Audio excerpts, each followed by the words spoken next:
Hi കൂട്ടുകാരെ, നമുക്കിന്നൊരു കഥ കേൾക്കാം. കഥയുടെ പേരാണ് റുബൻസിൽ. ഒരിടത്ത് ഒരു ഭാര്യയും ഭർത്താവും താമസിച്ചിരുന്നു. അവർക്ക് മക്കളില്ലായിരുന്നു. കുറേ നാൾക്ക് ശേഷം ഭാര്യ ഗർഭിണിയായി. അങ്ങനെ ഒരു ദിവസം ഭാര്യയ്ക്ക് ചീര തിന്നാൻ മോഹം തോന്നി. അവളത് ഭർത്താവിനോട് പറഞ്ഞു. അടുത്ത് ഒരു കൊട്ടാരത്തിൽ ചീരത്തോട്ടമുണ്ടായിരുന്നു. ഭർത്താവ് ചീര പറിക്കാനായി ആ കൊട്ടാരത്തിലേക്ക് പോയി. അയാൾ ചീരയെ പറിച്ച് വീട്ടിലേക്ക് വന്നു. അത് കണ്ട് ഭാര്യയ്ക്ക് വളരെ സന്തോഷമായി. അവൾ അത് കറി വെച്ച് കഴിച്ചു. അവൾക്ക് അതിൻ്റെ സ്വാദ് വളരെ ഇഷ്ടപ്പെട്ടു. അവൾക്കത് വീണ്ടും വീണ്ടും കഴിക്കണമെന്ന് മോഹം തോന്നി. അവൾ അത് ഭർത്താവിനോട് പറഞ്ഞു. ഭർത്താവ് ചീര പറിക്കാനായി തോട്ടത്തിലേക്ക് പോയി. അതൊരു മന്ത്രവാദിനിയുടെ കൊട്ടാരമായിരുന്നു. അയാൾ അത് അറിഞ്ഞിരുന്നില്ല. അയാൾ വീണ്ടും ചീര പറിക്കാൻ ചെന്നപ്പോൾ മന്ത്രവാദിനി അത് കണ്ടു. അയാൾ മന്ത്രവാദിനിയോട് പറഞ്ഞു, അവൾക്ക് ചീര തിന്നാൻ മോഹം തോന്നി. അവൾ ഗർഭിണിയാണ്. അതുകൊണ്ടാണ് ഞാൻ ചീര പറിക്കാൻ വന്നത്. എനിക്ക് ഈ ചീര പറിക്കാൻ അനുവാദം തരണമെന്ന് അയാൾ മന്ത്രവാദിനിയോട് അപേക്ഷിച്ചു. മന്ത്രവാദിനി അയാളോട് ഒരു കാര്യം പറഞ്ഞു.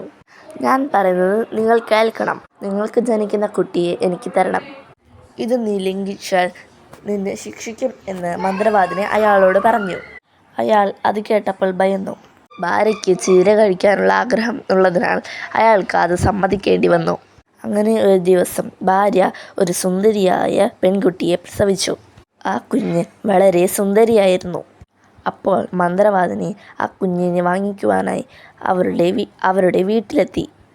മന്ത്രവാദിനി കുഞ്ഞിനെയും വാങ്ങി അവളുടെ കൊട്ടാരത്തിലേക്ക് മടങ്ങി. അങ്ങനെ കുറേ നാളുകൾക്ക് ശേഷം അവൾ വളർന്ന് ഒരു സുന്ദരിയായ പെൺകുട്ടിയായി മാറി. അപ്പോൾ മന്ത്രവാദിനി വിചാരിച്ചു, ഇവൾ എത്ര സുന്ദരിയാണ്, ഇവളെ ആരെങ്കിലും കണ്ടാൽ ഇവളെ വിളിച്ചു കൊണ്ട് പോകും. അങ്ങനെ മന്ത്രവാദിനി വിചാരിച്ചു. അപ്പോൾ അവളെയും വിളിച്ചുകൊണ്ട് ഒരു കാട്ടിലേക്ക് പോയി. അവിടെ ഒരു ഗോപുരമുണ്ടായിരുന്നു. ആ ഗോപുരത്തിൽ അവളെയും കൊണ്ട് പോയി. എന്നിട്ട് പ്രവേശന കവാടം പുറത്തുനിന്ന് അടച്ചു.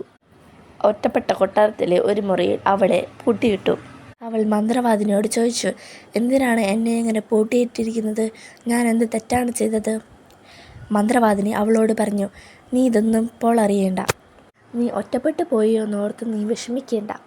ഞാൻ എല്ലാ ദിവസവും ഇവിടേക്ക് വരാം. നിനക്ക് വേണ്ടതെല്ലാം ഞാൻ ചെയ്തു തരാം. അപ്പോൾ റുബൻസിൽ ചോദിച്ചു, എങ്ങനെയാണ് അമ്മ ഇനി ഇതിലേക്ക് വരിക? പ്രവേശന കവാടം അടച്ചിട്ടുവല്ലോ. അപ്പോൾ മന്ത്രവാദിനി പറഞ്ഞു, ഞാൻ താഴെ നിന്ന് റുബൻസിൽ എന്ന് വിളിക്കും. അപ്പോൾ നീ നിന്റെ നീളമുള്ള മുടികൾ എനിക്കിട്ട് തരണം. ഞാൻ അതിൽ കയറി വരാം. അങ്ങനെ മന്ത്രവാദി എല്ലാ ദിവസവും അങ്ങനെ അവളുടെ മുടി ഉപയോഗിച്ച് കൊട്ടാരത്തിലേക്ക് കയറി വരികയും ചെയ്തിരുന്നു. അങ്ങനെ ഒരിക്കൽ അവൾ നല്ലൊരു മധുരമായൊരു പാട്ട് പാടി. അതിനിടയിൽ ഒരു രാജകുമാരൻ കുതിരപ്പുറത്ത് അവിടെ പോവുകയായിരുന്നു. അപ്പോൾ ഈ മധുരമായ പാട്ട് രാജകുമാരൻ കേട്ടു. അവൻ ആലോചിച്ചു, ഈ മധുരമായ ഗാനം എവിടെ നിന്നാണ് വരുന്നത്? രാജകുമാരൻ ആ പാട്ട് പിന്തുടർന്ന് പോയി. അങ്ങനെ ആ പാട്ട് ഒരു ഗോപുരത്തിൽ നിന്നാണ് വരുന്നതെന്നും അവൻ മനസ്സിലാക്കി. രാജകുമാരൻ ആലോചിച്ചു, എങ്ങനെയാണ് ഈ ഗോപുരത്തിലേക്ക് പ്രവേശിക്കുക? ഇവിടെ പ്രവേശന കവാടമില്ലല്ലോ. അങ്ങനെ ഇരിക്കുമ്പോഴാണ് മന്ത്രവാദിനി വന്നത്. അവളുടെ ഒച്ച രാജകുമാരൻ കേട്ടു. അവൻ ഒരു പാറയുടെ പിന്നിൽ ഒളിച്ചു. മന്ത്രവാദിനി റുബൻസിലിനോട് പറയുന്നത് അവൻ ശ്രദ്ധിച്ച് കേട്ടു. അവൻ മനസ്സിലാക്കി, ഇങ്ങനെയാണല്ലേ ഗോപുരത്തിലേക്ക് പ്രവേശിക്കുന്നത്. മന്ത്രവാദിനി പോയതിനു ശേഷം രാജകുമാരൻ മന്ത്രവാദിനിയുടെ ശബ്ദത്തിൽ റുബൻസിലിനോട് പറഞ്ഞു. അപ്പോൾ അവൾ ചിന്തിച്ചു, അമ്മ ഇപ്പോൾ തന്നെ പോയതല്ലേ ഉള്ളൂ, അപ്പോഴേക്കും വന്നോ? എന്താണ് വന്നത്? രാജകുമാരൻ പറഞ്ഞു. ശബ്ദം മാറ്റി. റുബൻസിൽ, എൻ്റെ മകളെ, നിന്റെ നീളമുള്ള മുടി താഴേക്കിടൂ.